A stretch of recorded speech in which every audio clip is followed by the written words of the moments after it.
Good afternoon to everyone who is here, who's in attendance. We want to welcome you to our City of Little Rock Board of Directors agenda setting meeting for the September 19th, 2023 agenda.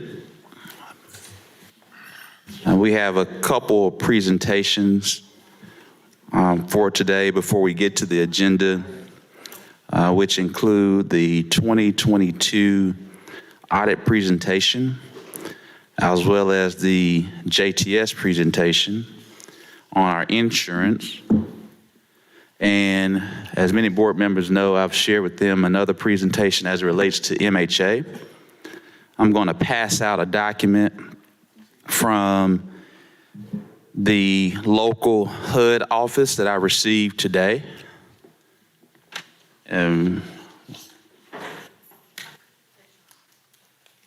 You'll just take the first two, Director Phillips, and then pass on. If there's any extras, give that back so we can get to Mr. Flaherty.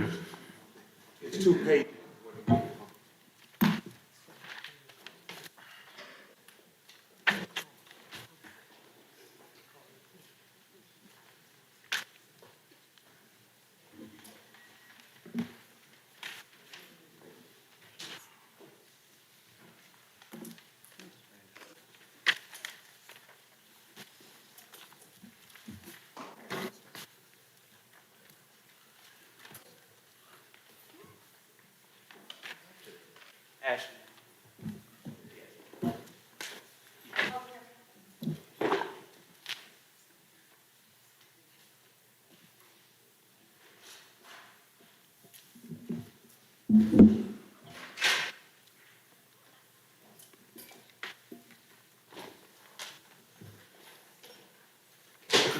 Members of the board, as I shared with you last night, over the weekend, I received a request from Director Wanda Merritt, who is the HUD Field Office Director for the state of Arkansas. I shared with you at that request of the HUD Field Office Director that I would be meeting with the HUD department this morning. I brought alongside myself City Manager Moore and Director of Housing and Neighborhood Programs, Kevin Howard, as this was a policy and operations meeting. From that meeting, as you'll see in the document before you, that kind of gives a brief recap from Mr. Landecker, who is over basically multifamily housing for HUD's field office. Much of which we've all been made aware of in the public, as well as been sent to my office and been subsequently forwarded to each of you in regards to the QAD report. Essentially, all the issues that HUD has had with MHA over the years, detailed in regards to their oversight from that particular standpoint. So that's what you have before you. Essentially, in that meeting, as it was communicated to me, it was a courtesy visit to share with us the need to look into some matters because there are some potential enforcement actions, and I say potential, that they could begin as it relates to 24-CFR Part 907. If you read that, it lists a host of things, or what I would say is a menu of enforcement options. That being said, as I've shared with you today, that leaves, because for the city to understand a few different things. One, this could potentially put the city of Little Rock's Housing Authority, which this city board and I have no direct oversight or control. We do have a certain mechanisms that we can control, which leaves us with a few options. Option number one, as I've shared with you earlier today, is removal of individual MHA commissioners through attrition. This would mean the back and forth process of where we all know MHA is a self-appointing board. This city board rejects or confirms their appointments. We've seen time and time before where this city board has rejected their appointments and we were able to then submit new names. That being said, that process can take anywhere from 2 to 3 months. We know that back and forth process and what all that entails. Option number 2 is what I would call is an expedited process as it relates to the removal of individual city board members. Individual MHA members. That being said, that process, the action that would need to be taken is for myself, as the city attorney has shared in case law, that the mayor would have to send a notification, a 10-day notification process. And then from that 10-day notification process, the city board would, through the mayor, conduct a public hearing. That process allows for any of the individual members to have due process and share their perspective. After that kind of Q&A, if there is any questions, but at least their ability to share their perspective, that hearing would be closed, and then the city board would vote on each individual person. Open hearing, not when I say closed, that you do the gavel and you close it. But that would be an open public hearing in that process. And thank you, City Attorney, to make sure I made that clear. And also to make clear, again, is that you can't do it in one fell swoop. As far as an expedited removal, you have to do each individual person. Each individual person has that opportunity to give their particular perspective. So that's option number 2. What I've also heard from members of the city board, there's option number 3. And that option number 3 is for the mayor to request resignation of individual commissioners. Options 2 and 3 does not require any official action except for determining the pleasure of the city board, and then I, as mayor, make the next step in initiating action. That being said, we know that as a request from Director Hines, and Director Hines, I believe, started with this, was a detail of all the fact finding from that process, which is detailed here, that the city attorney spent a number of hours on. We share our appreciation to the city attorney for spending that hours on the fact finding mission. Again, that all boils down to 3 options. Removal through attrition. That's the back and forth process of rejecting and or confirming MHA self-appointed commissioners.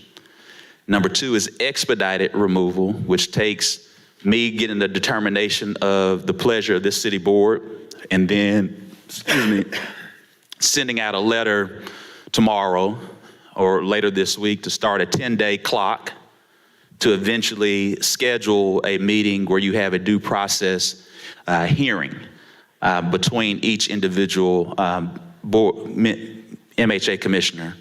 And then thirdly, or finally, is the also determine the pleasure of this board. The mayor would then initiate a request of resignation. Those are the options on the table. What is the pleasure of the city board?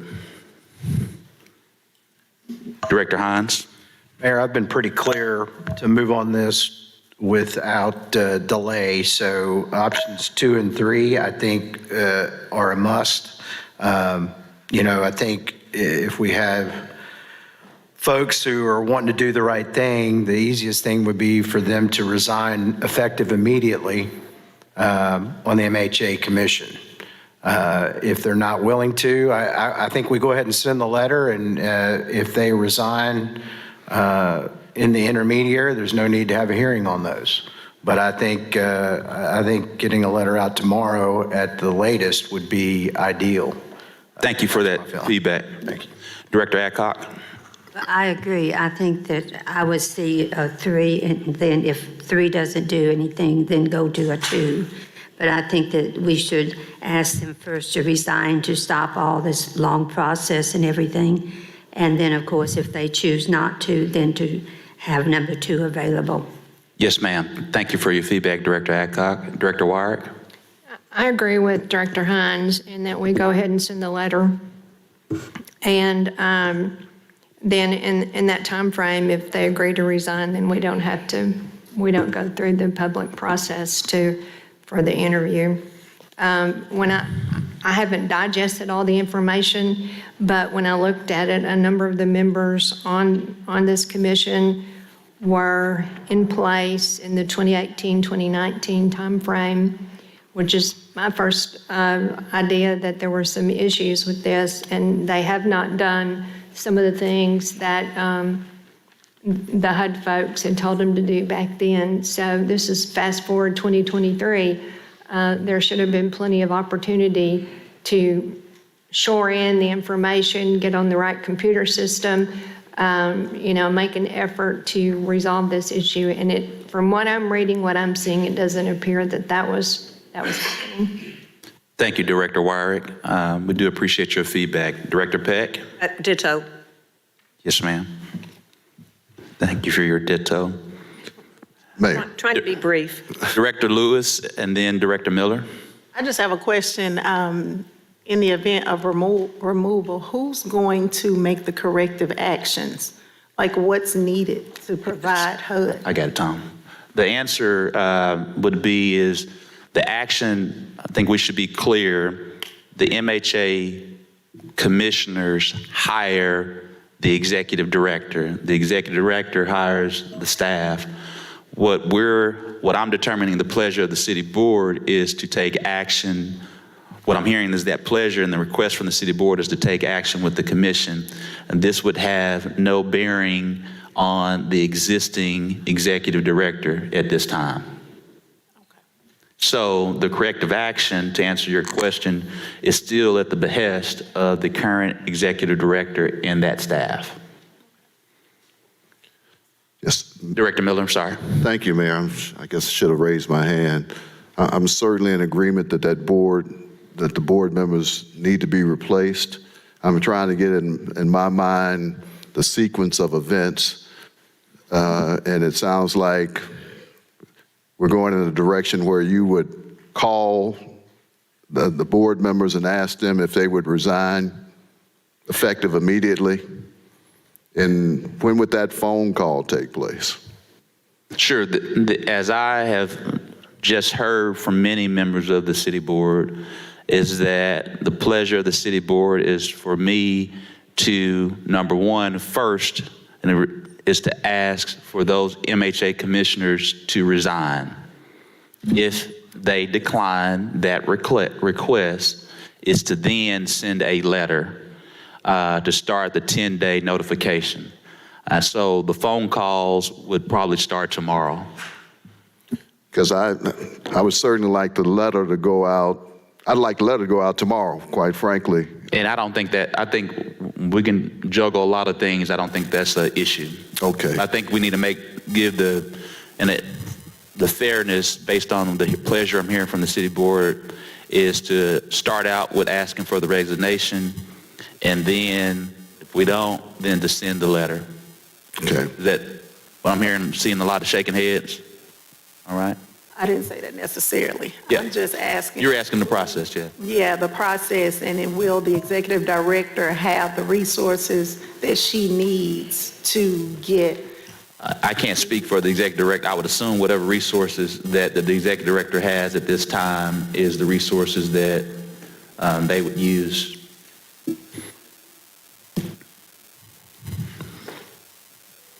Any more questions from members of the board? Director Phillips, I see your hand. Yes, sir. Thank you, Mayor. I think I'm inclined to agree with my colleagues on this order of operations, with you reaching out to the members first. My question is, and maybe this is for the city attorney, assuming option 3 works out and folks decide to resign, is it on us to completely fill the board, and how much time do we have to do that? City attorney. The statute indicates that if the board is removed, they are to be replaced. If the entire board is removed, then the only other entity that could make the appointments would be this board. it would have to be expeditious because if nothing else, you've got about 10 more days to answer one of the 30-day letters and about 15 more days to answer one of the 30-day letters before HUD will act on its own. Well, I thank you for that, and that kind of goes to Director Hines' point. I mean, not Director Hines, Director Lewis's point, Mayor. If we're having these conversations, I think there also needs to be a conversation with HUD that maybe they're watching this or reading the paper, whatever. But if they all accept this request to resign, and then to Director Lewis' point, I know this is on the executive director to be responsive, but we got to make sure that everyone knows what everyone is doing, I guess, and how fast we need to move to find new people to agree upon and appoint so they can get to work. And I think it may be, I appreciate the city attorney saying we need to act expeditiously, but I'm assuming it's going to take a while to find people who want to jump into this. So that's the step 2 that I think we need to consider as well.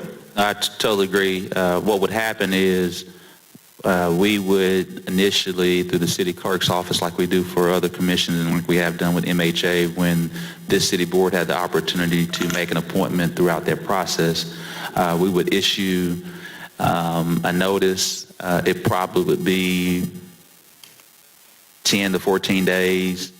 We can probably shorten that. It's not really a law on how long we have it listed, and then ultimately bring that before the city board in the appointment process, and then we'll make decisions.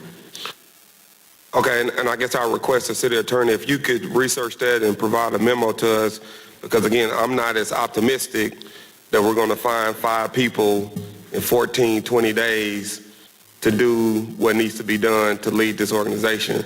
So if that is the case, then what do we do?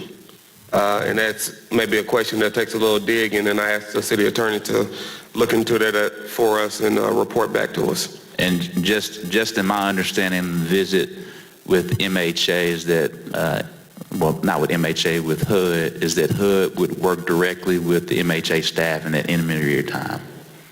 Understood. That's all I have, Mayor. Thank you. Director Hines, then Director Miller. So there's no secret that I've been interested in this and working on this. I was instrumental in getting our latest HUD appointee there. MHA appointee, not HUD, I'm sorry. You know, he has been integral in trying to help fix the issue. I've talked to him today, Kerry Wright. If he needs to be a sacrificial lamb and we want him out, he will do it. He is still willing to serve. As a reminder, he helped clean up the Harris County Housing Authority mess after Hurricane Katrina down there for the county judge down there. He's well versed. He knows Mr. Landacker because he worked with him when he was at HUD in Texas. If not, we've, you know, in talking to him, he feels that there's a need for an attorney to be appointed.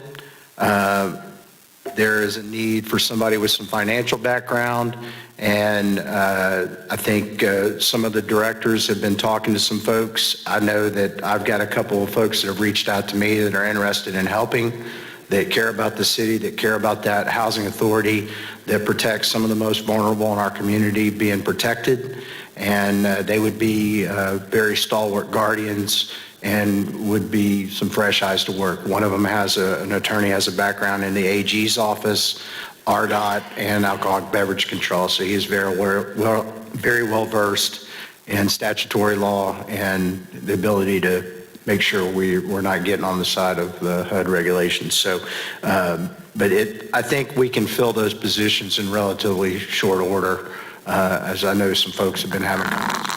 It's in the public domain, and I've been getting calls over it since I've been so vocal about it over several weeks with people willing to help. So as soon as we get some action, that those folks are willing to step up.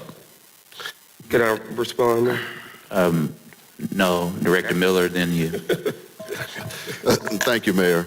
No, sir. I want to make sure that I understand the process here. The 30 days clock has already been ticking for the information that has been requested by the HUD office. So Yeah, and that's regardless, not, and that, I want to be very clear to answer your question. The 30-day clock has nothing to do with the city board. right. So that's my point. You're making my point. So regardless of what we're doing, or who's on that board, or who's replaced, or who the commissioners are, they got the 30-day clock that's already been running. So regardless of what we do, they've got to fulfill their obligation with regard to what's been requested by HUD. Yes, sir. Okay, so I don't want us to get confused here about the need for having a governing board in place. That does not stop this clock of items that's been requested. So they have to do that regardless. Correct. Okay, I just want to make sure that that we have that same understanding. Thanks. Director Phillips. Thank you. Thank you for that clarification, Director Miller. If I insinuated that, that was not my intention. I do think those are separate. For the city attorney, I would add to the research assignment, and I appreciate Director Hines' optimism about our ability to fill all 5, but what happens if we only get 2 people? Is there some rule in place as it relates to a quorum, as it relates to the board? Can we send 2? Do we have to send 5? Can we send 3? Questions like that, I think we also need to have a good understanding of as we move forward. So if you can add that to your research items, I would appreciate it. The quorum would be 3. It would take a unanimous vote for them to act if it was only 3. Okay. Well, I appreciate that. Let's just want to make sure we're all on the same page moving forward. Thank you, Mayor. Any more hands up? I have one more comment, Mayor. All right. As I'm just flipping through Tom's memorandum, if you go to item 2 in regards to Central Arkansas Housing Corporation, what I understand from the financial background is the nexus between MHA and Central Arkansas Housing Corporation, which is CAHC. The nexus is that there are 3 MHA commissioners that serve as directors on CAHC. That's the nexus of this whole issue going on with what's going on at our MHA. And if you read Tom's notes and you look at the bylaws for CAHC, the only member of the corporation is the Metropolitan Housing Authority. There are only 3 commissioners left that have that nexus.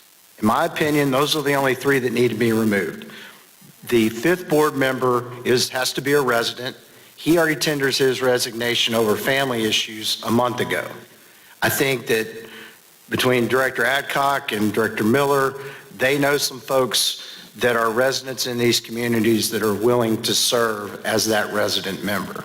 So I really don't foresee any issue getting a quorum of 3, but I feel confident we can have 5 up and running relatively quickly. But I want to point out that in Tom's memorandum, and that is where the whole nexus is, and the biggest issue has been CAHC has refused to turn over financial documents, even though they serve as members on, those commissioners serve as members on both. So to say you're putting on one hat, not the other, and then to ignore the bylaws of your creating documents for Central Arkansas Housing Corporation that says that they're MHA, that's where the issue's going on. And to date, there have not been any financial documents turned over from CAHC to MHA for the auditors. So just to kind of boil it down into a simple deal, that's the nexus. That's the whole problem in this situation. It's the same thing that occurred 8 years ago when we turned over that board through attrition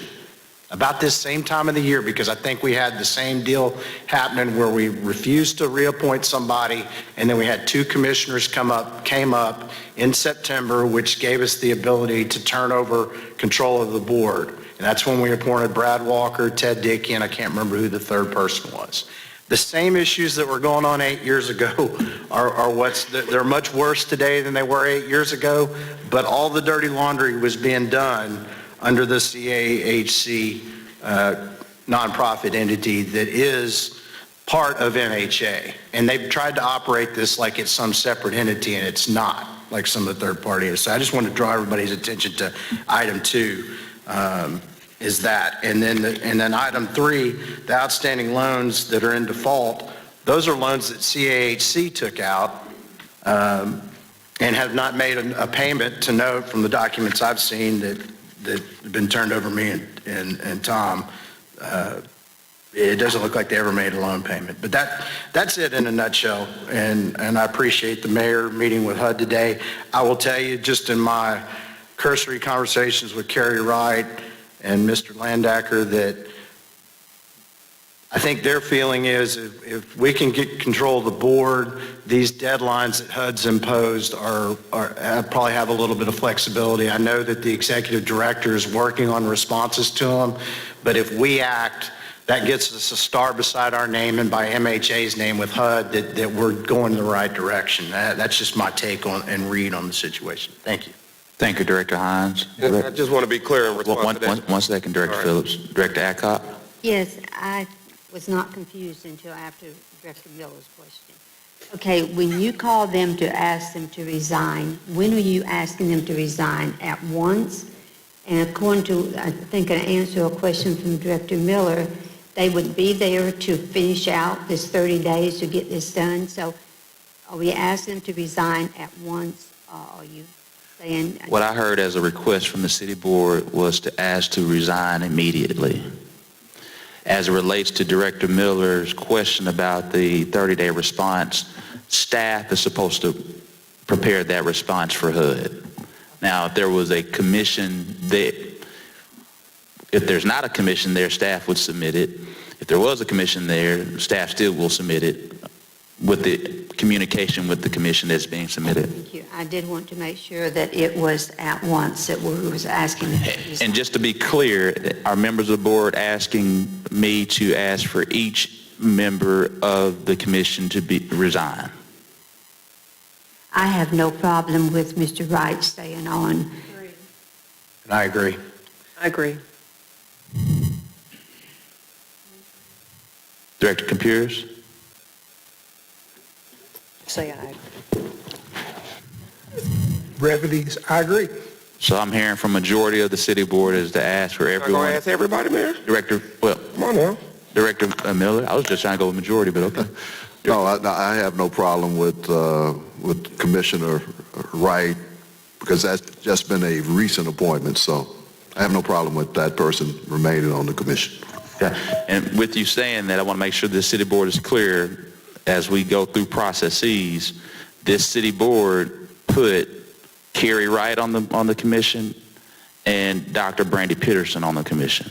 Those were city board appointments. So just want to make sure that clarification is noted. Director Phillips? I'm not prepared to say that I would like Commissioner Wright to stay on. So I don't know if you actually, well, I know we're not voting today because it's not a meeting, but I'm not in a position to say yea or nay to that. On Commissioner Wright? Correct. But everyone else? Correct. All right. Director Lewis? Any comment? No comment? Okay.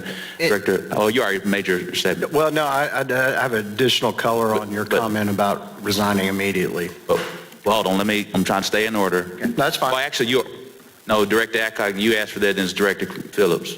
Yes. Yeah, mine was just a clarification to Director Hines' point. I appreciate the passion, the optimism that we can get it filled. I'm just saying if we can't, we need to be aware of the process and what needs to happen if we don't.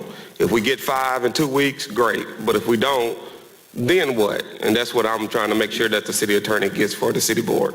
All right, Director Hines? Yeah, so the point on resignation effective immediately has to do if they do not resign, and it has to be the words, and as I understand it, they have to resign effective immediately. If they just resign, then 2 of the directors' term expires at the end of the month, which would allow them to continue to serve until the end of the month. That's why those wording is very important, because otherwise we're sitting here till the end of September on 2 of them, and the third one.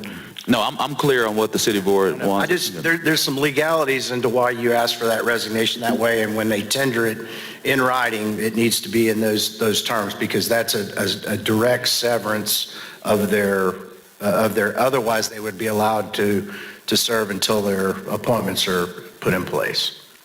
Director Hines, to be absolutely correct, if the resignation is not immediate, then they serve until their successor is appointed and installed. Okay, thank you. Director Adcock, is your hand still up? Yes, it is. Yes, ma'am. I think the difference, Mayor, is that Mrs. Peterson also is a part of CHAC, and Mr. Wright has never had any dealings in with being part of CHAC, but the other three definitely have been a part of that, and we've heard that that is the main problem. All right. Thank you. Thank you. All right, I understand the pleasure of the city board, and we'll move forward. Thank you, everyone. We'll now proceed. Director Miller? I'm sorry. All I right. should have raised my hand. I got all this material. We all received this material from the city attorney today. Is there anything in this material, Mr. City Attorney, that you want to point out? Obviously, we hadn't had a chance to read all this. I just got it. And so is there something that you want us to take a look at specifically, or is this just fulfilling some request that board members have asked for?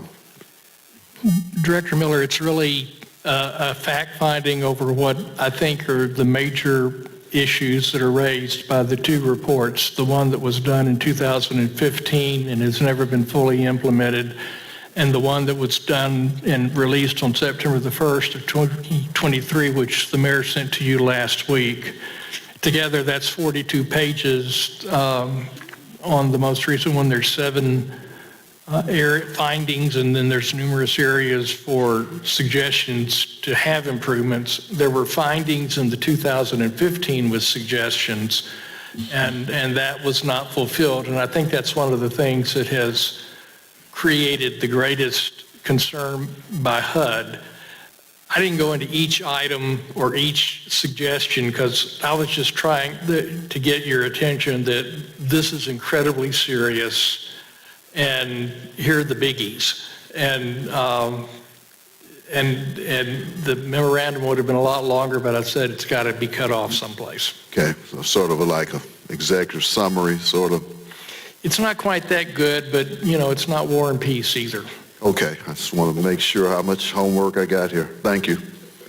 Director Wyatt? Thank you, Mayor. Mr. Carpenter, in a report you sent us on 9/7, and that may be what Director Miller's talking about, one of the things that you said, and there was demand of MHA that it immediately sever all relations with Central Arkansas Housing Corporation. So is that still your recommendation? And if so, then how does that happen? The answer is yes. It is my recommendation. It's going to depend on what becomes the answers to the mayor. If the 3 people besides Mr. Wright go ahead and resign immediately, then I think effectively any relation with CAHC can be severed, and the request for all the records can be made by Ms. Benedicto, and as soon as a more complete MHA Board of Commissioners is in place, they can take the formal action to do so. If they don't do it, then there will be a hearing in 10 days, and once that's done and they are removed, then what I said would take place. Ms. Benedicto would say, y'all are no longer a part of us. The only member doesn't recognize you, send us everything you've got for the last 5 years or more. Okay, is there a specific thing that the city of Little Rock has to do to demand this information from CHAC, or is that strictly the MHA's responsibility? And Director Wyatt, what I would say again, and the attorney has put this in the email to you all before, and we're grateful for his work and research.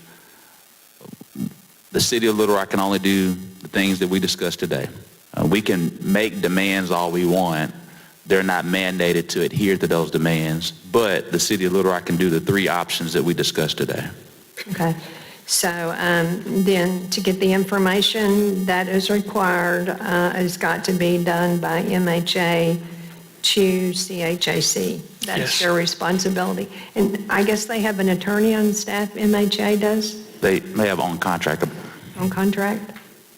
Okay, all right. Well, that was a little unclear to me, so I wanted to know how that was going to, Yes, ma'am. take place. Thank you. All right, we'll now go to our audit. I have my hands up. Oh, Director Actock, didn't see your hand. I Sorry. would like to ask Mr. Carpenter a question. Yes, ma'am. Mr. Carpenter, with all this information and with all the FOIs that we have answered in the last week, would you please provide this to the press so that we do not have to try to copy this and send it as an FOI? It's already been provided to the reporter for the Democrat Gazette here. It has been provided to whatever news station is here today, and it's been sent via email to Mary Hennigan at the Arkansas Times, and anybody that wishes to have a copy from us, we made a copy of that entire packet as a PDF scan, whatever that means, and we can send it to them by email if they'll just send us an email. Thank you very much. Thank you, Mayor. Thank you. We'll now go with the audit. David? Oh, thank you very much, Mayor, members of the City Council, City Board, my apologies. I'm very happy to be here in front of you now to present the results of the 22 audit. So I've got a little presentation here. We're going to talk about the audit scope and the results, the future pronouncements, and then if you have any questions, I'm happy to talk to you about them. So first of all, the audit scope. So as you know, you receive federal dollars. That requires, you actually get 4 separate audit opinions from us. So one is on your basic financial statements, which is the ACFR document. Another is on your internal controls over compliance and financial statement and financial reporting. Another is on your actual compliance. So as a part of your audit, we look at your major federal programs and we do a risk assessment and we have to audit those major federal programs. I'll talk to you in a minute about what we audited, but we did not find any issues with that, and we have issued a clean, unmodified opinion. The 4th report is you're compliant with certain state acts. So the state of Arkansas has a few rules that cities must follow, and as part of our audit every year, we go in and test those items. So we had no issues to report to you. As far as your federal programs, you had 3 major federal programs. One is the Highway Planning and Construction Cluster. That went to some road repair in the city. The other one was the coronavirus state, the COVID money. You had $4.8 million in that. Used that for public safety, I think some broadband and some sewer infrastructure. The Home Investment Partnership Program, you use that for some down payment assistance and a few new construction projects. So we audited all these programs and didn't find any findings during the current year. As far as our audit scope and our results, these are kind of our required communications. You'll see in note 1, the significant accounting policies by the city. If you look at the ACFR note 1. Another really significant item this year was GASB 87. So I've probably been talking to you for a couple years about GASB 87, but it required the city to look at all of their leases and had to evaluate hundreds of documents and leases and account for those a little bit differently this year. So every lease now is on your financial statement. There's no such thing as a financing or capital lease anymore. It's all leases now. So really no unusual policies or methods of accounting for anything as we discussed with the city. No alternative accounting treatments. You know, we did spend a lot of time with your staff talking about implementation of GASB 87. So that took up a lot of our audit this year. As far as judgments and accounting estimates, you know, financial statements do have judgments and accounting estimates in those. So we can't confirm everything exactly, but we do audit those to make sure that, in our opinion, they are materially correct. Those include allowance for doubtful accounts, fair value of investments, your pension liabilities, your OPEB liabilities, and your landfill closure. So those are all actuaries and engineers determine those numbers, and then we apply audit procedures to them to make sure that in our opinion, they're materially correct. As far as sensitive financial disclosures, about 30 pages of that 250-page document you have is related to your pension. So you have numerous pension plans, and there's numerous disclosure requirements within those. So you can take a look at those. Also the leases, as I mentioned, those are new this year. Audit adjustments, we didn't have any audit adjustments from city staff in the current year. No matters really reported about the quality of the city's accounting principles, so we didn't find any issues there. Not really anything major that's required to be reported to you all that we discussed with management. The leases is kind of a routine, not routine, but it is an accounting standard implementation. I wanted to mention, I know we always strive, the city always strives to issue their audit on June 30. We are, of course, in the middle of September now. So the GFOA, I think you have got the GFOA award 40 for 40 years. Off and on, I don't know, you might have not, but I think you've got it for 40 years. Every year that I've been a part of your audit, you receive the award. One of the requirements with the GFOA award is you have to issue your act for about June 30. So there is mechanisms in place if you don't do that. So extensions were requested with the GFOA, and they were granted. So you did receive the award last year. We do expect you to receive the award again this year. I think it'll be submitted this evening. We issued the audit last night about 7 o'clock. I appreciate all the hard work everybody put in this past weekend to get this thing issued. As far as the future, I talked about GASB 87 leases. There's a couple of other standards that you'll have to implement next year. GASB 94 is public-private partnership. So if you go into a partnership with a private entity, there's some new accounting guidance that has been released that we'll have to implement next year. Another one is GASB 96. So GASB 87 requires us to look at all your leases. GASB 96 kind of requires us to look at your subscription-based IT arrangements. So any software or stuff like that you have, we're going to have to evaluate that again next year and apply the guidance of GASB 96. So again, I appreciate everyone that's helped us get this audit issued on time. It's a pleasure working with you all, and with that being said, I'll entertain any questions. Here, let me ask you a question. Yes, sir. As it relates to GASB 87, I know there's been a number of leases that the city has. Mm-hmm. Certainly through the Parks Department, as we've been looking through that recently, they've discovered a lot of leases. And you're telling me with this audit, you've reviewed all those leases? So we didn't review every one of them. We do a sample of the leases that we request an entire population from the city. They actually had to go out and procure additional software in order to track these. So yes, they did. I didn't look at every one of them. I did audit procedures on them, but they did look at every one of them. So we're comfortable that we know every lease that we have at the city, and based on your conversations with our staff, we've looked at all those. We applied accepted auditing procedures to that. So in our opinion, we don't know of any material leases that are hanging out there that we didn't capture. Okay. Now, there's always a possibility. I mean, we're not perfect, right? I mean, things can slip through the cracks, but I don't think it could be material based upon our audit procedures. Let me ask you, as it relates to our reserves, the city set some reserve requirements for itself.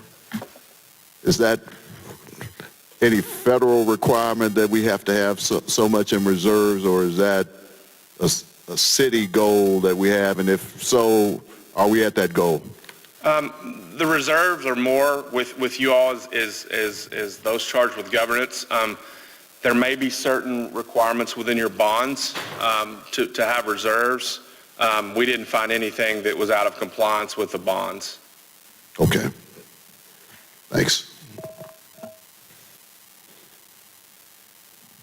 Thank you. I'm assuming you completed the presentation? Yeah. Yes. Thank you. I had to step out.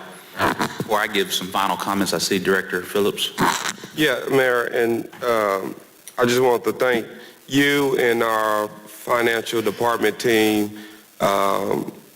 This is kind of late in sharing, but a couple weeks ago, we were out at the ward meetings talking about the sales tax, and I had a couple of residents approach me saying, y'all do a good job in the accounting department. You're winning awards for the audits. Why don't y'all talk about that more?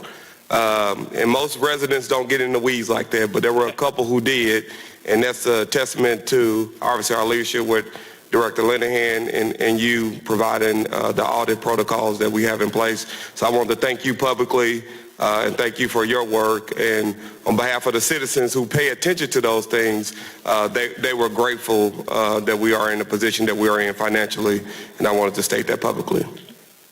That's all I have, Mayor. David, before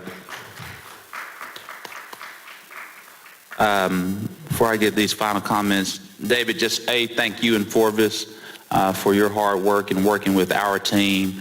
Really want to ask Sarah Linehan and Keisha Gansby to please come before the podium. I didn't tell them about this. Yeah, they look nervous. And also I want to, Mr. Moore, if you'll stand up, please. I'm not asking you to go by the podium, though. These three individuals, myself, and a host of others in the finance department work day in and day out, countless hours to ensure that this city and this city board are good stewards of the city of Little Rock residents' taxpayer dollars.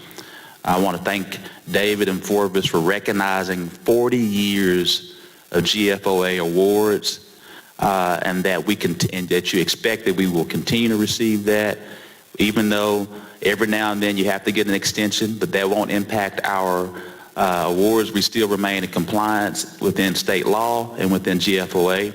Glad to hear that.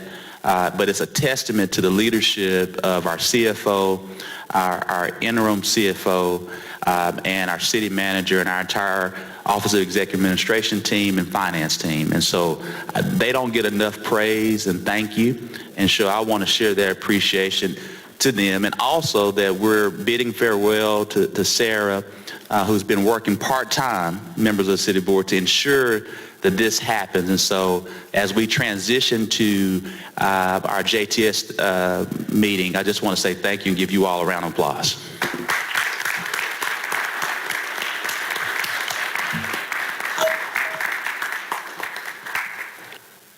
All right, JTS. Let's Mayor. keep the train. Yes, Director Miller. I'm sorry. trying to keep the train moving. My hand, I need to. We got to figure that out with IT. Yeah, I'm sorry. That's on me. It's operator. That's operator error.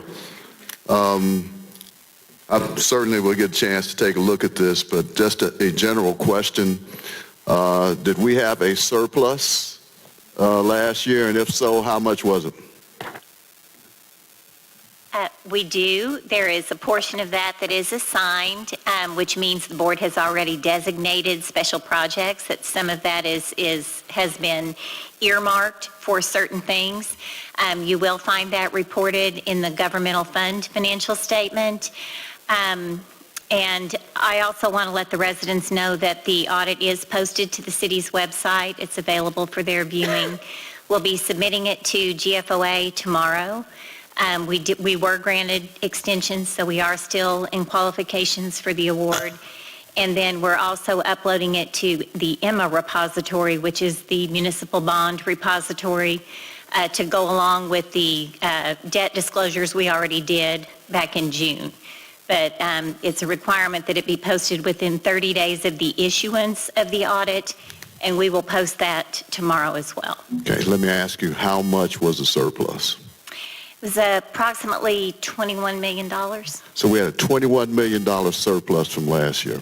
That includes, though, those earmarked special projects. I understand that. Okay. So how much of that 21 million was earmarked?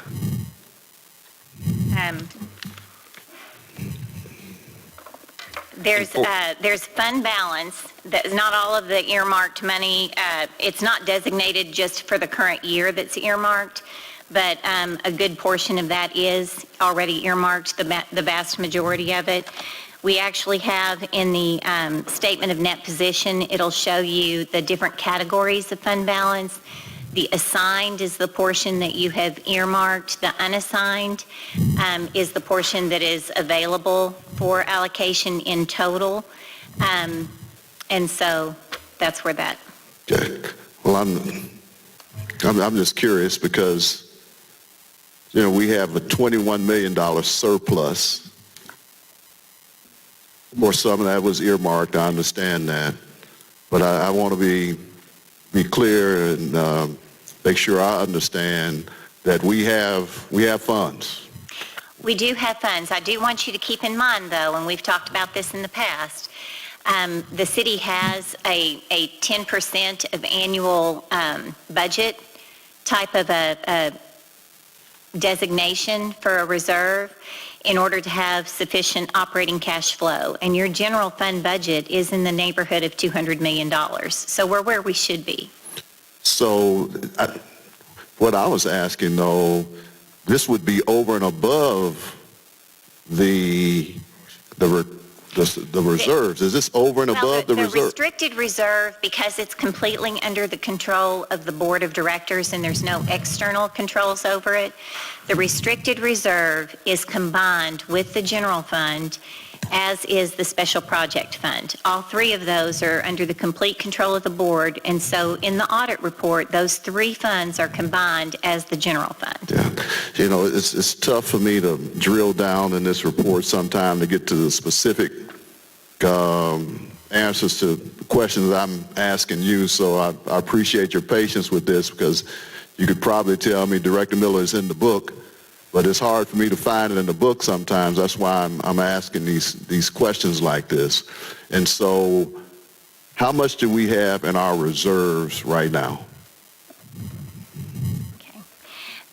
I'll go to that page, but I also want to make the board aware there's a section of the audit called MD&A, Management Discussion and Analysis, and it is probably the best place to go to get a summary of everything going on, and it provides variance explanations for each category as well.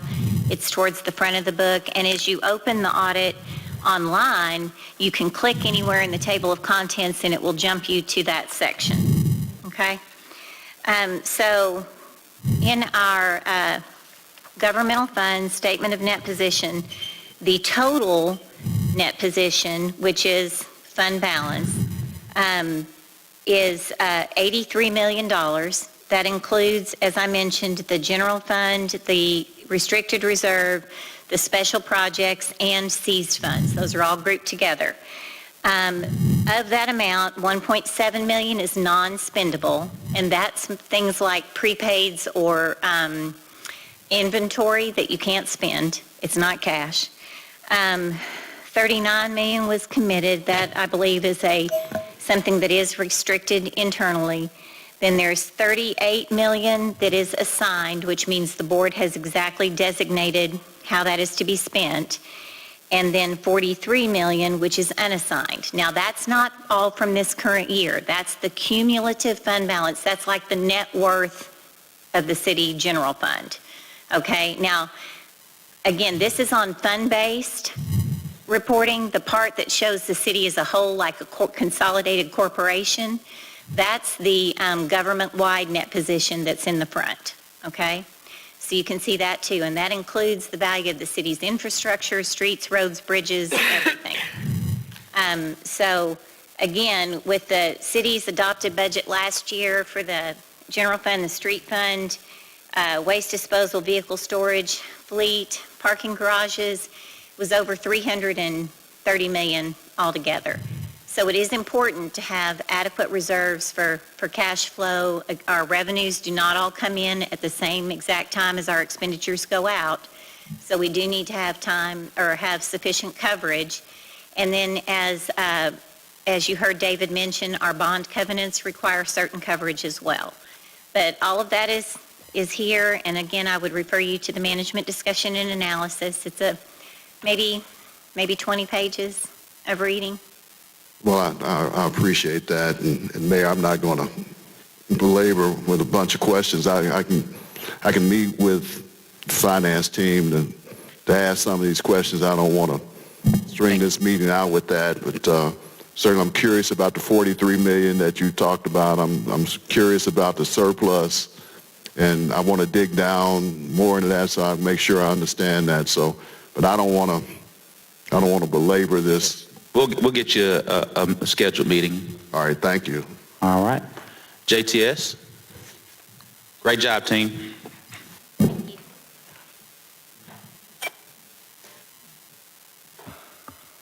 Thank you, Mayor, City Manager, Directors. Thank you very much. My name is John Starling. I am the President of JTS. Want to introduce a few of our team members that are involved with the city. Got our CEO, David Chance, our COO, Nancy Robertson, and the account executive, Melissa Fox. So for those of you, a little recap is always nice. I know this is not always on your mind, but at the same time, just to give you an idea of where we are and where we have been and then where we are headed. So, there we go. So, we took over in the fall of 21 with your health insurance effective 2022. At the time, you had been with United Healthcare on a fully insured basis. In the prior years, you had received some incremental increases. When I look at 2019, I believe y'all had a 5% increase coming into that with United. The premium's roughly $16 million. The next year, we received a 4% increase. That was not under our watch, but at the same time, they gave you a premium holiday, which meant you got a $1.4 million credit, but the premium would have been right around $17 million on an annual basis at that point. We became the broker. We took it to the market. Director Hines, I'll never forget, your question was, why are we so late always getting our information? I hope you recognize we make it a point to try to get out in front of this. So we aren't in that position anymore. Our open enrollment is October the 30th. So we need to have all of this information out in front of us as soon as we can to get it to y'all so that you can make a decision on what you want us to do with your health plan and the options that you have. We looked at self-funded. We tried to get quotes to get us from a self-funded standpoint to where we could be in a little more control of our health insurance, but at the same time, as we all know, nobody is in control of the claims. All we can try to do is try to moderate the fixed cost and then moderate behaviors to try to reduce our claims.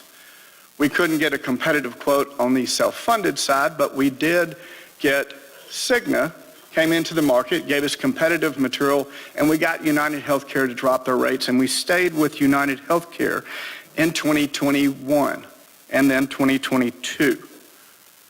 So as 2021 and 2022 came around, talking with Dr. Compuris, with Jenny, with Mayor, City Manager, we made it a point to get out in front of it early to see what we could do about getting some better rates earlier.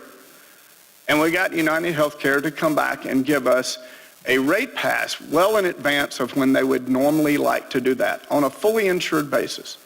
And you must remember that was right in the midst of COVID. We didn't know what was going to happen. We knew that medical was going up. But all that being said, stability from fully insured, if we could get a competitive price, that's what we were going to focus on. And we did.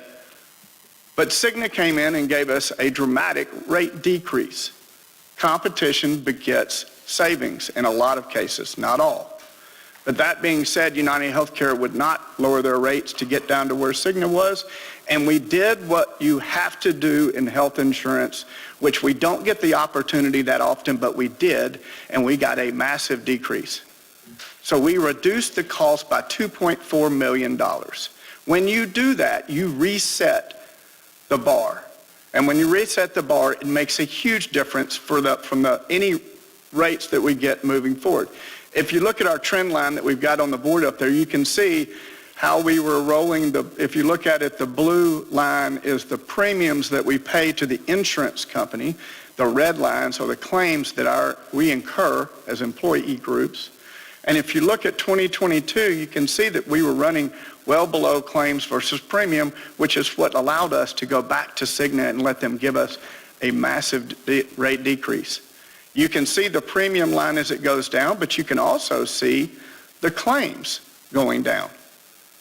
So there's been a lot of work behind the scenes when you look at it. Sheridan, Jenny, the HR staff, what we've got is we got money from Cigna to put in a wellness program and actually implement some of the wellness program.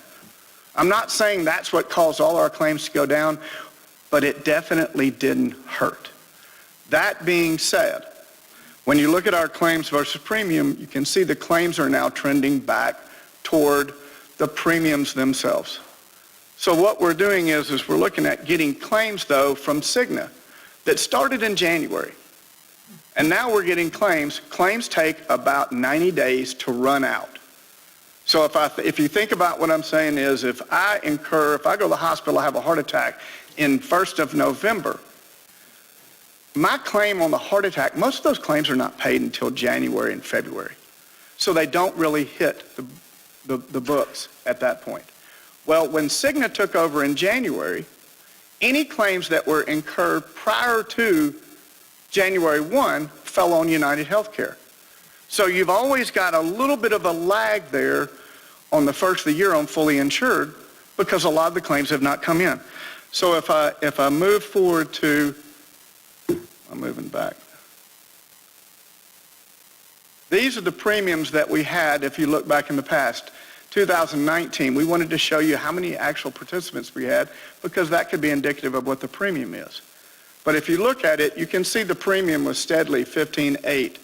With the premium credit, it was about $16.5. After that, the total premium went to $17 million. After that, the premium was at $17 million. And then what you're going to see now is our claims are going to be somewhere in the neighborhood of about $14.5, $15 million. Now, this is what we're looking at from a monthly basis. So these are the monthly claims versus premium that we have on Cigna's watch. If you look at these on the left, we have in-network claims and we have drug claims because we always like to look at how do the drugs compare toward the medical spend.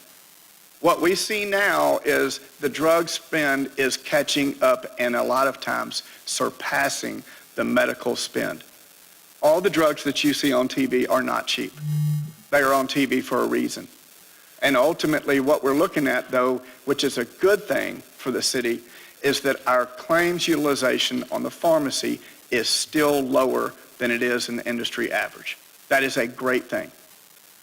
But all that being said, you can see when we had claims of $327,000 with $939,000 in premium in January, that's not really indicative of what we're going to do. What you see is the claims start to mature as we move along to where in June our claims were $1.2 million. So even though it shows that we're running at 85%, the reality of it is we're actually running closer to about 92% when you actually pull claims from the prior year and you add the trend that's going to hit as it comes. So all of y'all know we've had inflation. That's been hitting us. Medical trend is through the roof. And so as we did before, once again we did again. We went to the market early and we asked for premiums and what we were looking at well in advance of when they would normally give out these claims. And Cigna did.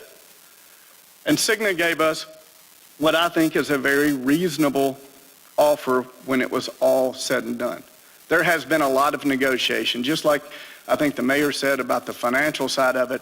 This is not every one person does everything. This is a teamwork to try to get these rates down.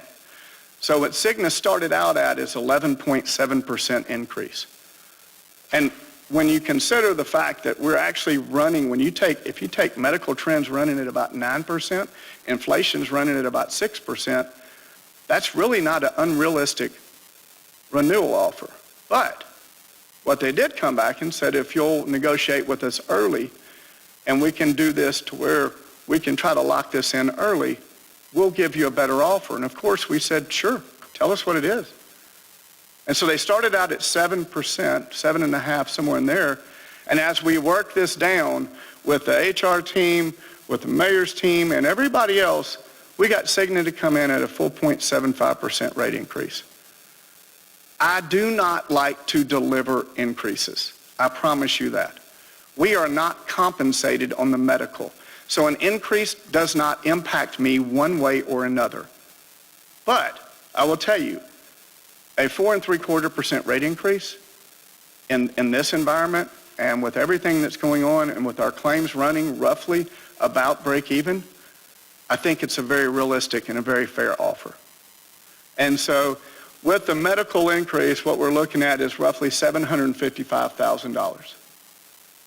Now, last year we saved $2.4 million. The year before that, and I think I've got the numbers in here, when I look at where we were and what we've done, in 2022 we saved $820,000.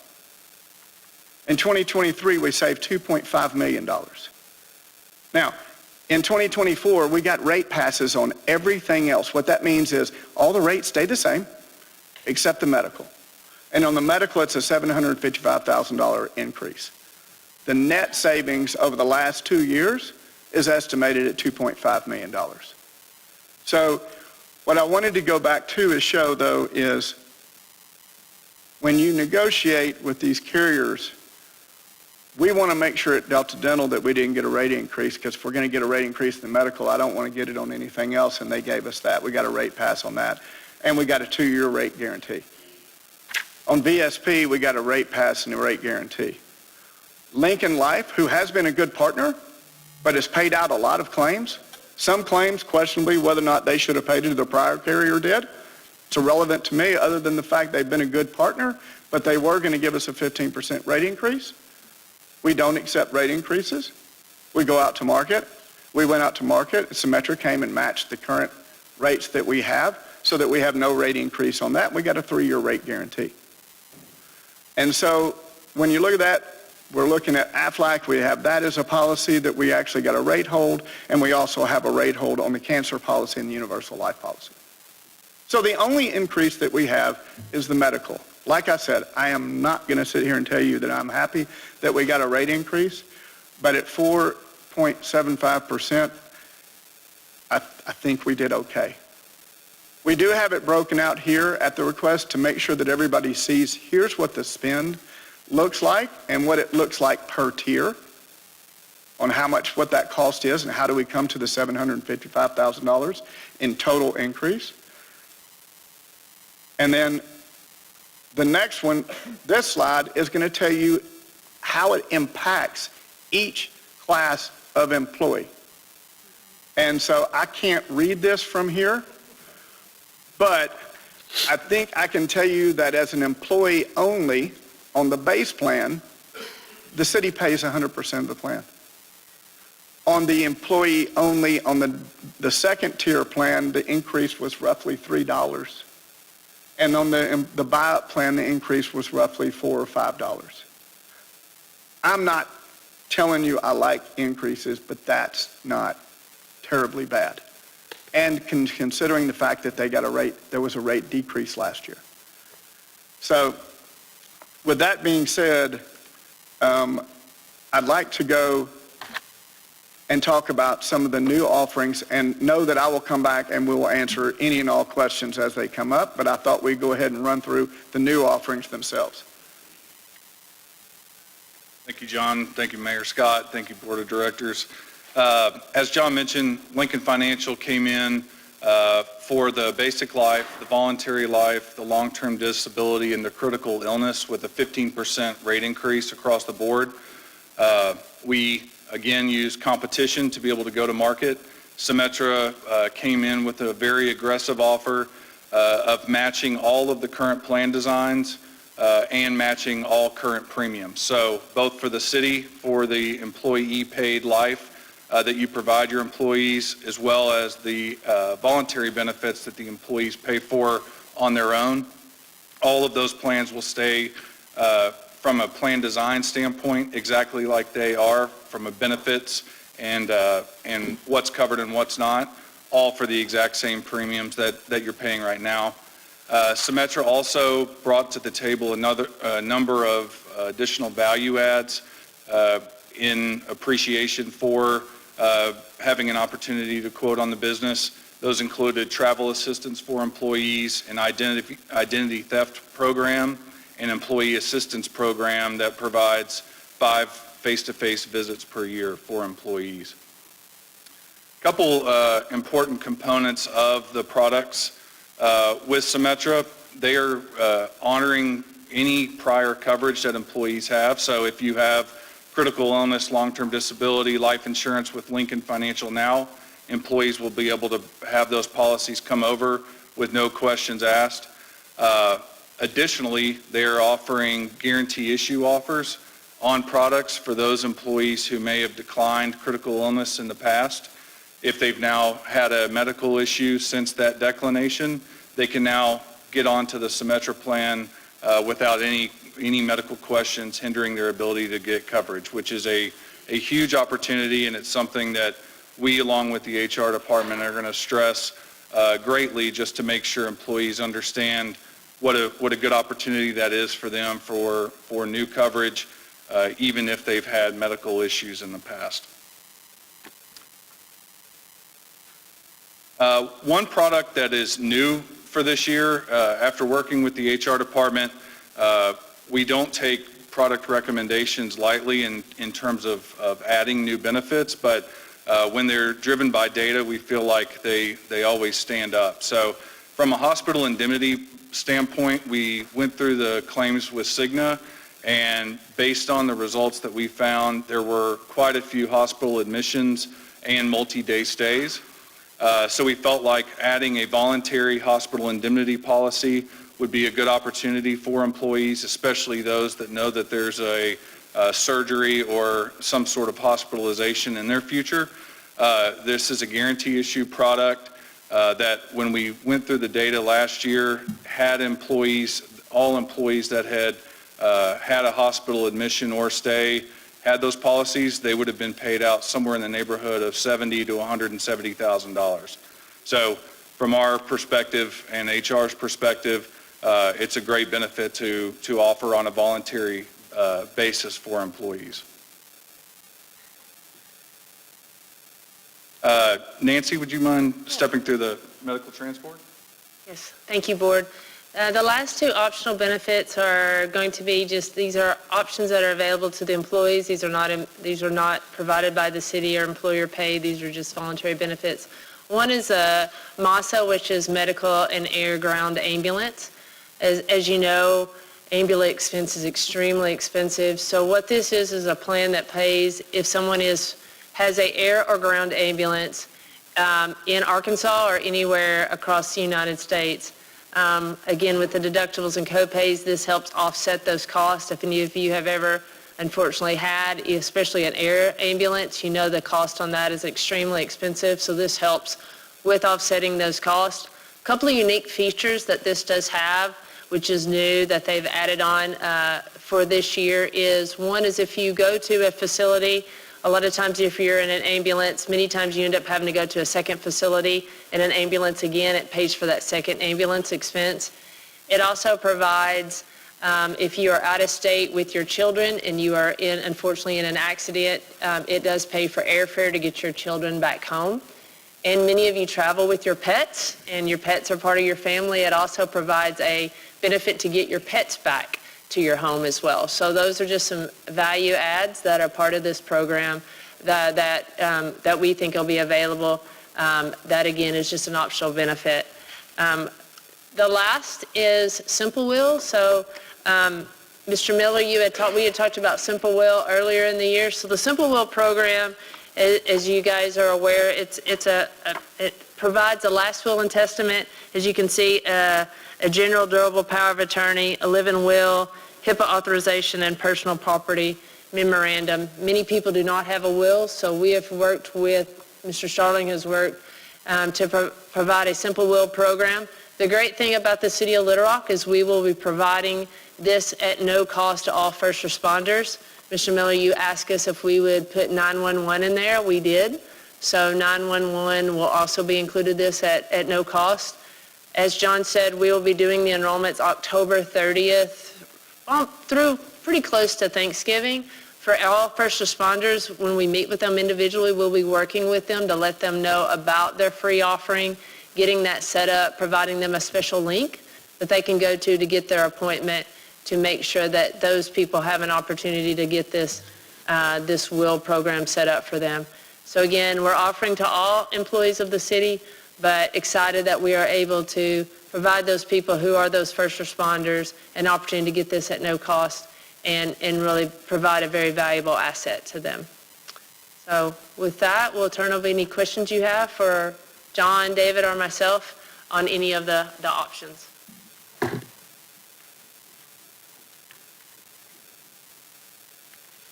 Director Hines. Thanks. So tell me again where we think the projection is. We're going to finish up for claims ratio at the end of this year, just the projection.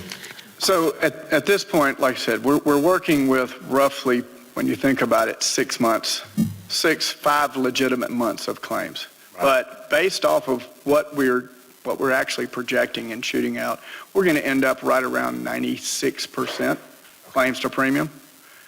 And obviously that can vary with you take one MS drug, one thing can throw us completely out of whack. But that's why we get hesitation from some of the carriers to get these numbers out to us in advance, because they're taking a big risk and not letting those claims mature a little bit longer.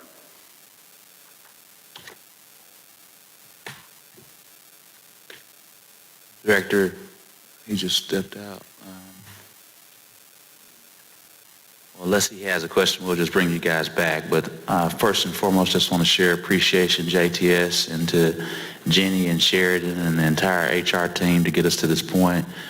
This is probably the best thing we could have, and it's due to your hard work and negotiation skills. Director Compuris, I know you may want to give some comments, and I know you also play a role. We've asked you to be helpful from time to time, and we asked JTS to kind of run some, not necessarily run things by you, but kind of give some counsel as you've been a part of the insurance process in another organization. Well, I think John and his group have done a good job. I'd rather not have 4.5%, nor would he, but it's better than 12 or 13%, which is what the offer started out. I appreciate them looking at self-insured again. It's probably not the right time again with the climate going on. But next year we can look at it again. But I think we're doing good. And Dina, I would like to say, I think, for us to truly look at self-funded, it's going to take a little bit of dedication on our part to say, we're seriously going to look at it. Because the problem is the stop-loss carriers. That the stop-loss carriers reinsure a lot of the risk, just for those of you. So they'll reinsure the risk after it gets to a certain point. So they're the ones that are holding most of the risk, and they're also the ones that are holding the risk that nobody can truly predict. For them to give us firm numbers, we are looking at best case 90 days out. And so at that point, we may have to really, that's why I say we really almost have to commit in advance to, and I'd love to and work with you on looking at the numbers on a monthly basis to see, okay, well, we're going to have to go ahead and step out there and know that we may have to push open enrollment back. No, I agree with you. And if you look at what's going to happen this year with COVID, no one wants to think about this, but the group we've been meeting, I've talked to Jerry Jones at St. Vincent's, and they've got 10 people with COVID right now in the hospital where they had 0 a month ago. and 5 of them in the ICU getting ready to have to be intubated. So we're getting ready to have another time, and to lock in right now at some good point is a good thing to do. Well, and like I said, I appreciate your guidance, and then at the same time, you are so well versed in this, and you see a lot of the things that we more out in front in the future that we're looking at. And in last year, the biggest concern was our providers, as we talked about it in length, as we were concerned that there were not enough providers to take care of our employees, and we did not want to put ourselves in a corner to where we didn't have access to everybody. And so, I like I said, I appreciate all your guidance, Dr. Campuris. It's very, very helpful, and I can't say enough about the HR team. It has absolutely been, and I do not say this just to pat people on the back, it has been an absolutely wonderful experience. We have cleaned up the billing. We have cleaned up the technology. We have had and working with Lawson and things like that. That is a huge undertaking. And the HR team has been absolutely instrumental in making sure that goes through. Director Campuris, do you have a question? One other thing, and not for tonight, but sometime as we get closer to the end of the year, I'd like to get a real presentation on what the wellness program is doing. We talk about the wellness program. We say we need it, we do need it, and as I've said before, and this is an honest comment, we don't have the healthiest group of people that we insure in the United States. And we need to help them take care of themselves as part of our obligation if we're going to take the increase. So sometime later on in the year, I'd appreciate it if you and Bruce and the mayor would get together and we'd figure out some way to present the facts of what we've been doing and the successes we're having, because we're now 3 years into this and we ought to be able to say. And and John, we'll get that scheduled. Perfect, and I agree. And I'd like to see y'all more than once or twice a year. I know most of y'all would say, well, we don't want to see y'all more than once or twice a year, but it'd be nice to give you a little bit of a. And we're grateful for you, John. We'll get that scheduled. Thank you. All right, Director Phillips, I'm trying to get us the agenda. Yeah, I understand, and I'm gonna slow us down just a couple more seconds, Mayor. As it relates to the Simple Will, yes, sir. I'm on the website, and it looks like, are our employees getting a discounted rate? Because the rates on the website are higher than what you just told us. So the rates that we have for our commercial group, for our cities and for the city of Little Rock is $249 for employee only. And if you're a couple, then it's $379. That's the rate.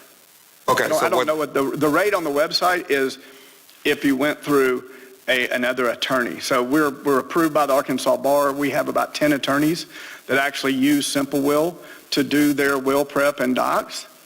And they can offer that Simple Will platform and their services at whatever rate they want to offer it at. And that was going to be my second question. So to be clear, the people drafting the wills for our employees are licensed attorneys? Absolutely. Approved by the Supreme Court of Arkansas. And my partner is tax LLM attorney, Patrick Murphy. Yep. All of this started with COVID.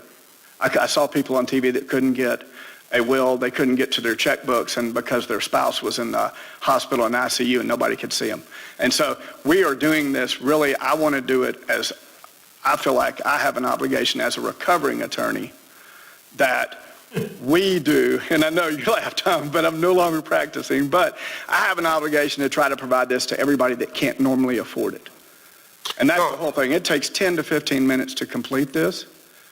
We can't do it any cheaper. We're losing money as it is, but at the same time, the more people that we can get with a will and all of the basic necessities they need from an estate plan, I'm 100% on board. I mean, I understand that as an attorney on the board, I feel like I was obligated to ask the questions about the costs on the website and making sure that it was an attorney, because there are outfits out there where they're just printing stuff off the internet, sign, get 2 witnesses, and it's not in compliance with Arkansas law, and it could cause issue down the road. So I just want to make sure. And that's it valid, and just to make sure that you understand, because I have not really gone through the process, we have, I think, 7 to 10 licensed Arkansas attorneys. And that's good enough for me. Okay, perfect. That's what I wanted to know. Thank you. All right, thank you. That being said, thank you.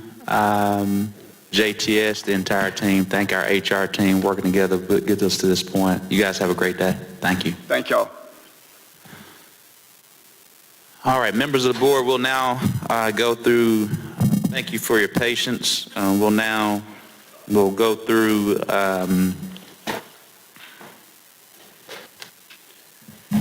any questions on modifications or the consent agenda?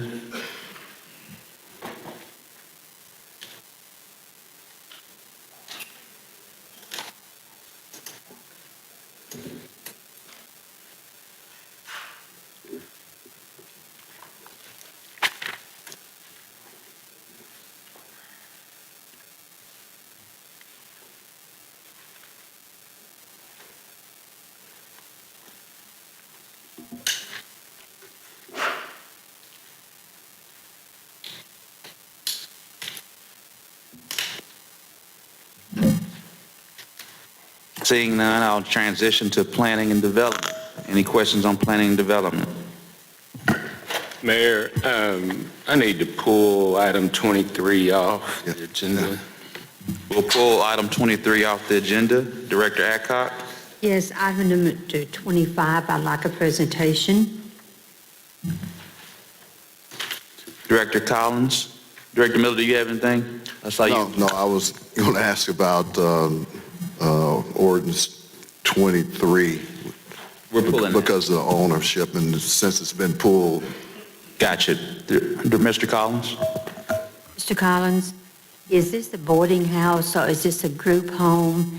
It has 8 bedrooms, 8 bathrooms, 1 kitchen, and 1 living area. So that looks like either a boarding house or it looks like a group home. Director Adcock, I went back and looked at the definitions. It is not a boarding house. The key to a boarding house is the fact that when you have a boarding facility, we have it in our definitions, it specifically says that all living elements such as dining, kitchen, and bathrooms has to have passage between them. So all units would have to have access to those. So think of like it would be a communal, shower facilities, those types they all have access to the bathrooms.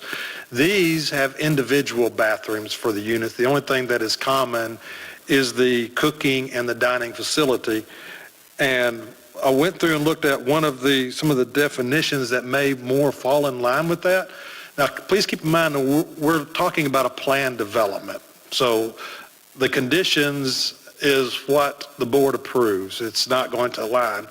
Definitely doesn't align with a boarding facility for what they're doing, but some of it will align with elderly housing because, and I'll explain a little bit later in their write-up, an elderly housing can have, not that it does, because we have some of those units on the west side of town that's coming in, the newer units, and they do have common dining facilities, but they also have along with separate cooking and dining facilities in the units that they're leasing or renting to the elderly housing that they have, but they typically provide ancillary services such as transportation, recreation, and common dining facilities is elderly housing.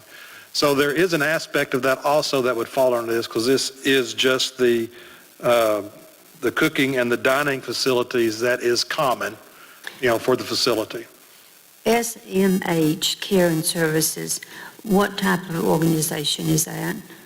That is just listed as the developer for the property. That is, they're not proposing to provide those types of care facilities at this. It is just the unit that they're doing. They're actually looking for more diverse tenants, more of college students, single individuals, and retirees, elderly is what they're looking for that, but they did not present that as being any other type of care facilities. Okay, if it's a care facility or if it's a senior facility, elderly facility, I think this is a 3-story building. Are they required to have any type of stairs and protected stairs with side railings or anything? That is dependent upon the building code, and access for that depends on the number of units.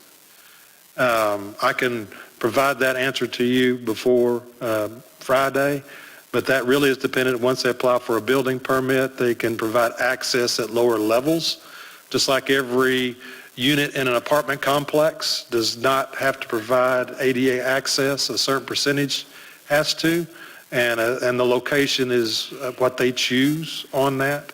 So it can be at ground level, but the upper floors may not be. But I will look into that and provide you more of a clear answer to what that percentage is. I would like to know also what type of emergency preparedness do they have of getting in and out of that building in case of a fire or an emergency? We will request that, but again, that will, when they modify it, that will also be part of the building permit review pursuant to those conditions that I just explained, and I'll provide those. Okay, thank you. Director Capers. Mayor, would you or Bruce, going back to the resolutions, 21,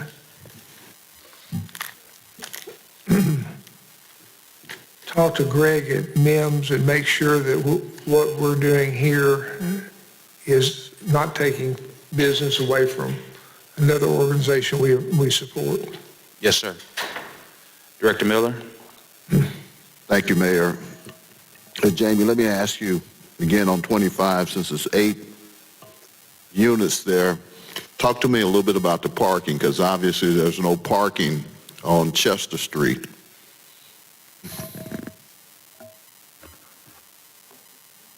If we could pull up the sketch map.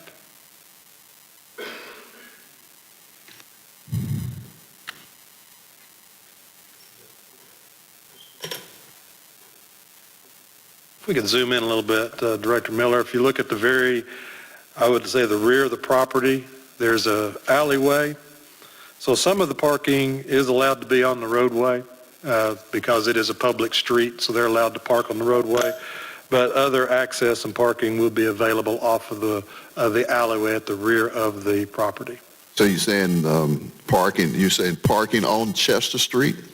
Yeah, if it's Chester, unless it is signed as no parking for some reason that traffic safety has come in and said there's no parking. Parking is allowed on any public street, and we do utilize that in other areas. But the actual, the handicap parking and other additional parking is at the rear off of the alley. Okay. I was trying to blow up my map, but I can. Yeah, if you look at Chester, Chester Street is to the front or to your right. Yes. Okay, so the areas that we would look at for parking is 23rd Street, which is to the bottom or to the south. So that would be it. And if there's, I can't remember that section of Chester. I can't remember if that's the one that's still part of the 4 lanes or if it went down to 2 lanes. Was this close to the organization Healing Hearts and Spirits? Am I in the right spot? Are you familiar with that organization? I'm familiar with, but I don't know the location. I can get that information for you. Okay. And visit. Thank you. Thanks, Mayor. Thank you. I believe that is, make sure.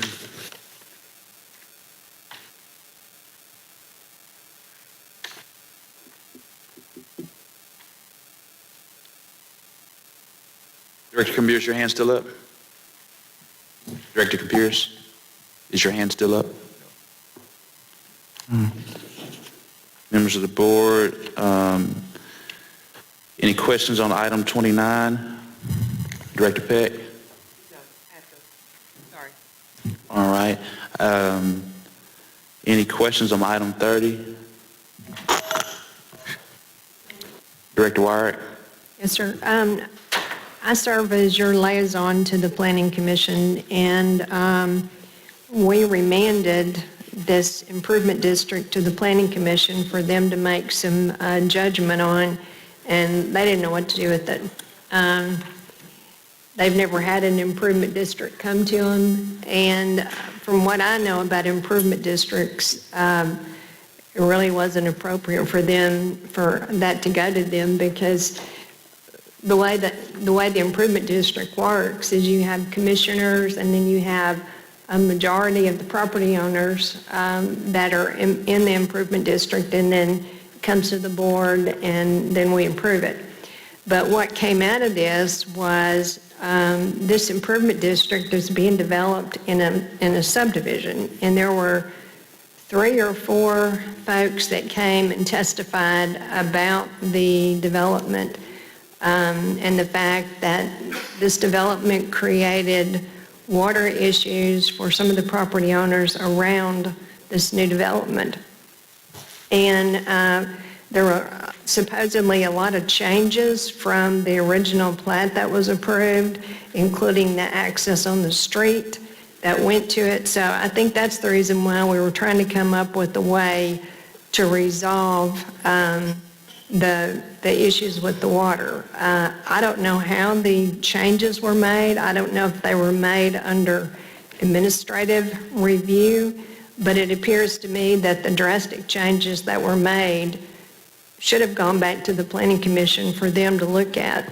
And Mayor, I talked to you about this on Friday. This is the location I talked to you about. So the Planning Commission voted 4-4, which it goes nowhere. It's come back to us for us to deal with, and I think we can deal with the improvement district. But out of that, there was questions about things that were done to the development, administrative orders that were done, lack of Planning Commission changes, and then also what can be done under administrative orders. I think that's not necessarily for this item, but I think it's for the board to understand what happened in this development, was it administrative, and then what administrative changes can be made.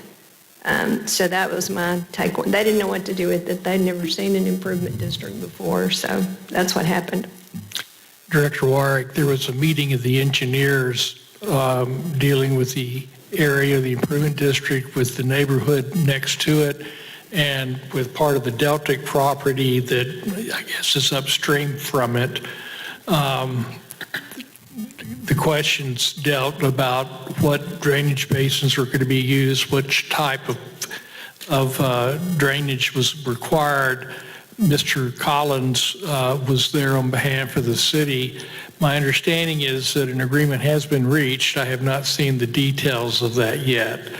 But the reason we went to the Planning Commission is that it is clear that if an improvement district is in 2 cities, then you have to have answered the questions of whether the facilities for the improvement district are consistent with the facilities for the other city, whether they have a negative impact upon pedestrian traffic, and whether they have an adverse impact on vehicular traffic. The problem is that it's a particular provision on improvement districts that says in another provision that everything in there applies to all improvement districts. So it doesn't make sense that you would have a city having to make sure that there was no adverse impact, as I just outlined, if it was in 2 cities, but you wouldn't have to look at it if it was in 1 city. So that's what they were asked to do.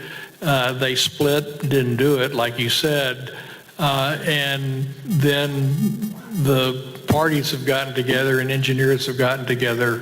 Mr.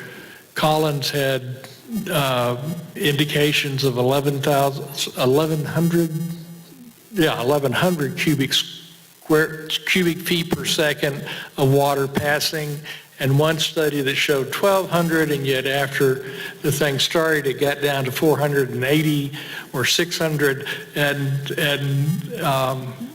fortunately, engineers know how to talk about that, and when lawyers aren't trying to be adversarial, they got it worked out.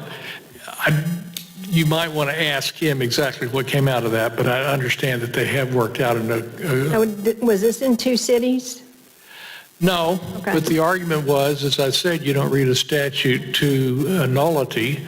So if you can't have adverse impacts on that type of pedestrian or motor vehicle traffic for one that's in two cities, why could you have it on one that's in one city? Okay, so in this particular case, I think the planning director stated that really it shouldn't come to them for them to look at, and in most cases, and That's why he didn't go to law school, and that's why I didn't go to engineering Jamie will school. tell you that these never come to the planning commission, they come from your office to the board. Yeah, well, So essentially, they're an not looking improvement at it. district is a financing mechanism, but this one comes under a statute that had a provision added to it that said that the board has to make that determination. So determinations that the board makes on compatibility with these types of issues are typically made by the planning commission, which is why the board voted to ask the planning commission for its input. Okay. Well, I still have the questions about the administrative changes that were made for this particular subdivision and what administrative changes can be made. So Director Wire, what we'll do is we'll take your questions and get those answered and get those to you. Okay, there's some questions I had last week, so Okay. not a change. Thank you. Yes, ma'am. Director Miller's your hand up? Yes, sir. I'm sorry, I missed out on ordinance number 29, but I had forgotten. Yeah, I'm getting ready to make some comments on that. Okay, was there the Commission on Children, Youth, and Families, I thought was going to opine on this or something? Or Yes, so I'm going to give a couple different things. One, clearly we've had a pretty long agenda meeting. There were community members here to stand. Clearly they can't speak during an agenda meeting, here to share support. So I want to acknowledge those online that were here that had to leave. Secondly, at the request of city board members, Mr. Harvey went to CYF, their meeting last week.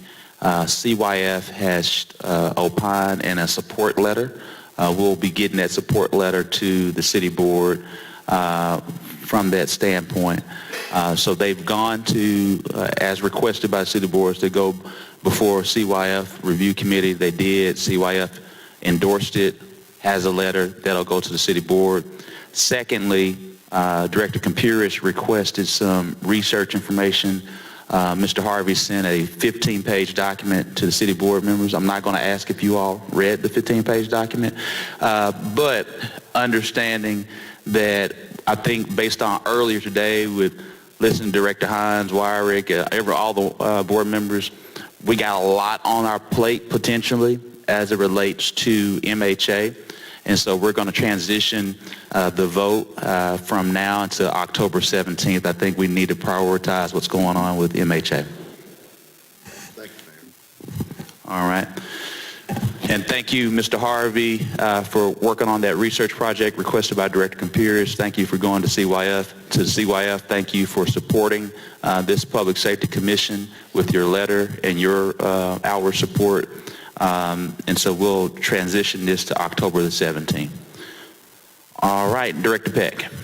Yes, and thank you. And I'll be brief. I have talked to Director Collins about this. This has to do with the microburst that affected wards 3 and 5, and particularly wards 4. I've got a couple of questions. Jamie, I don't know if you're still here, and you've already answered me, so I'm not asking you to come up so you can sit down. But you can come up if you want to. But some of the damage that happened primarily in Walnut Valley that I've been dealing with for a few days was from debris left from the March 31st tornado at rental property. I think Jamie's going to take a look at this from me. This happened to several homes, some that were in the process of rebuilding.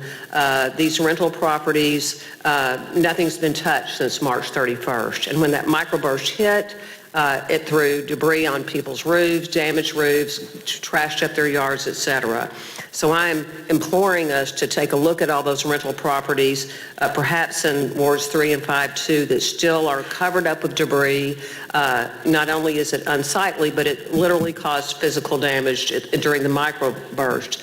Another thing, and I talked to Director Honeywell about this, but I would like us to maybe revisit the fact that we're not going to be picking up storm debris from the micro waste unless it complies with our regulations. I know it has to be pushed to the curbside, but some people have some major damage around there. You just drive around Walnut Valley. It doesn't look as bad as it did on March 31st, but it's pretty bad. So I would like us to take a look at perhaps helping that neighborhood and any of the other impacted neighborhoods in the city with some of that debris removal. And then finally, and I guess this is for John Honeywell, there's a pretty major tree that is still down on Reservoir. There is a barrier sign up, but I just passed it, so I know. It takes up almost a full lane at the crest of the hill by McDermott Elementary, and it's dangerous. But I would like us to explore the possibility of the city helping these residents clean up after the microburst. Yes, ma'am, we'll explore that and follow up. And then also, I know Mr. Moore shared an email that was forwarded to us from our emergency management team. We did look into a disaster declaration. We didn't reach that, but we will explore your options to make sure we continue to respond to our residents. Yes, sir, I saw that. Thank you. And in particular, to really canvass the area where we do have lots of rental properties that look like they did on March 31st. Yes, ma'am, we'll Thank explore. you. Director Hines. Yes, I appreciate that, and I understand we didn't meet the state standards, so I think there's a lot of people under misconception they could put stuff at the curb, but we've got quite a bit in the between Napa Valley and Green Mountain and Ward 5. Cappy and I kind of share a boundary there, so, and I did see a map of it, and the microburst started a little bit northwest of where the tornado damage did, but then it ran right through the middle of where the tornado damage was. So I know it's salt in the wound for a bunch of those folks. But I agree with you. I've noticed as I drive through that area that, yeah, some things that there's not been any work done at all. And it begs the question, you know, it may be unowner occupied, and I think we definitely need to start addressing it, because I've had a couple complaints on some commercial property up in Ward 3 down the street from you, and it has to do not with the bank and the deal, but the actual property owner, because it's a lease, and getting the property owner to do the right thing has been a little cumbersome. But that's it on the microburst. Mayor, a great concern, and I'll ask Director Miller this too, because I think the same email was sent to him.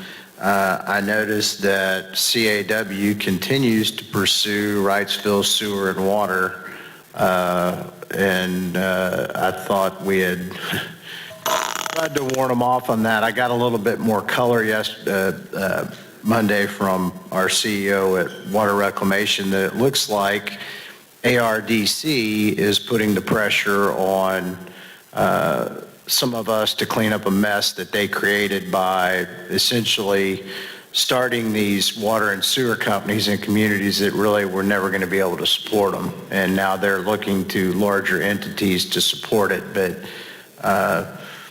you know, I still continue to see CAW use employees and assets, the good credit and equity of Little Rock and North Little Rock ratepayers to go out into other communities to do work. And I'm hearing from developers and other folks that they can't get plans back from CAW because they're out too busy doing stuff outside of the service area that they're supposed to be servicing. So not real thrilled with that, but I'll let Director Miller see what he can drum up on the Wrightsville issue, and maybe the mayor can give a little bit of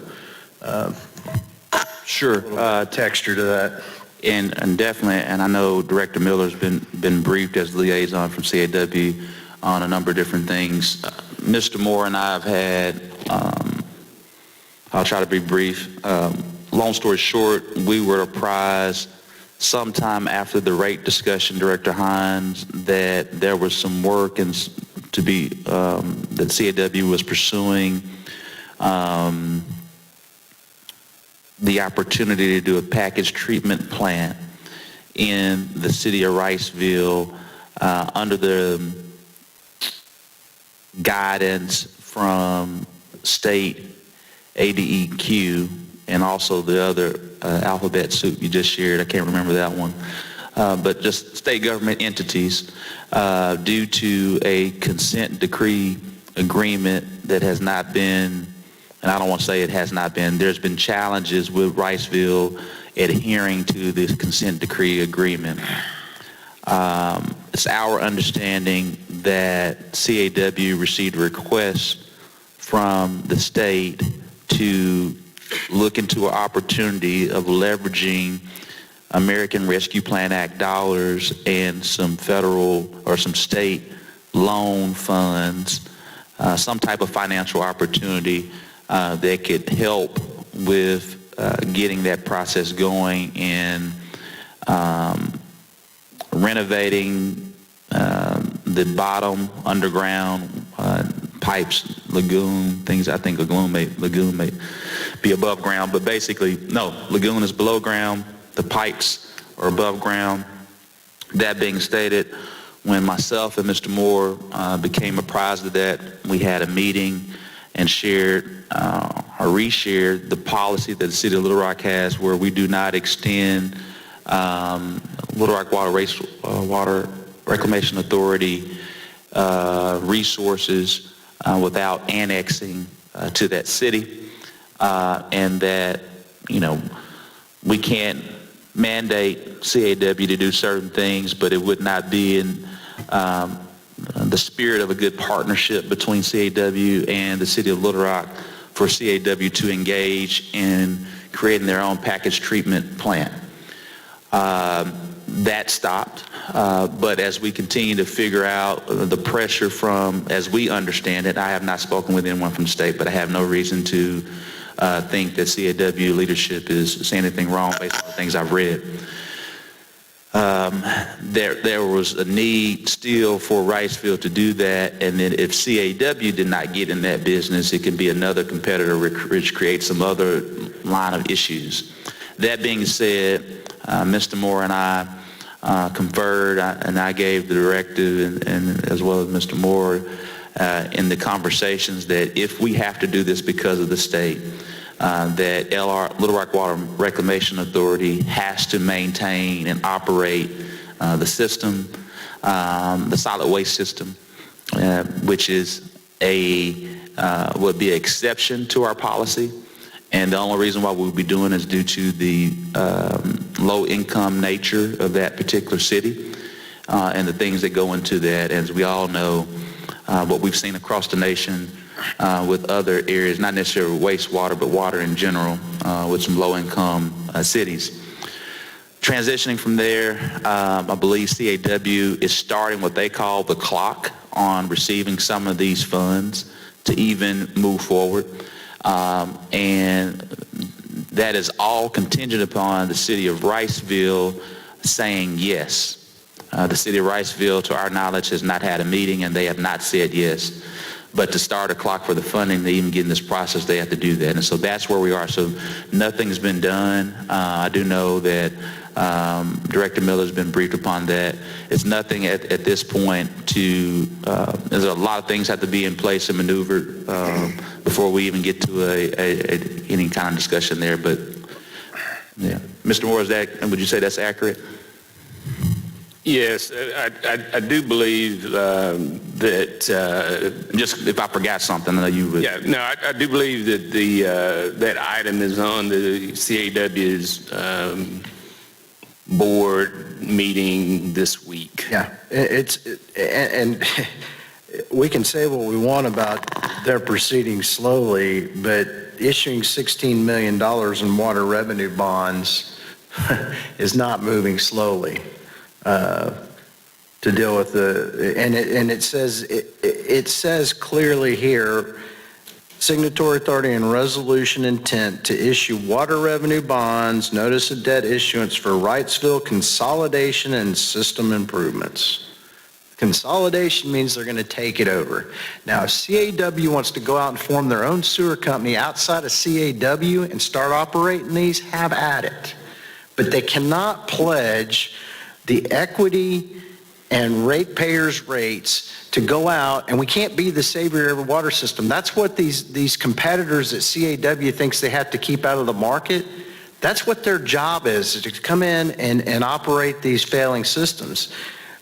When we looked at the numbers, there are not enough ratepayers to sustain this system. And in our Arkansas ANRC's own admission, they funded programs in the past to create systems that were never going to be viable. And now they want us to come up and clean up their mess with our rates and our ratepayers, our good faith and credit, and we are biting off on something that once we take it over, we're going to be responsible. The ratepayers of Little Rock and North Little Rock are going to be responsible for this. And that's the whole issue. The state's not going to be responsible. The state's got an ugly baby they're trying to get rid of.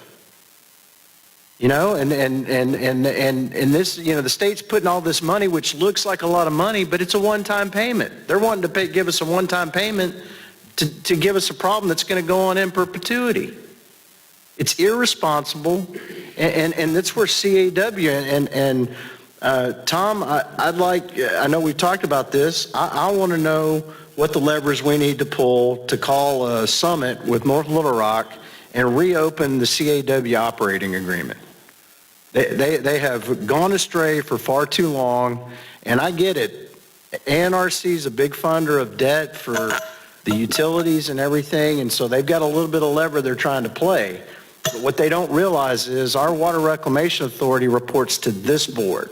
It doesn't report to an autonomous CEO of a created water entity that used to be our asset that's decided, hey, I've got North Little Rock happy, and I don't really care what Little Rock thinks about it, even though we're the larger entity in the group. And don't think that hadn't gone unnoticed, that when we tried to talk about their rates, I got the big middle finger from CAW.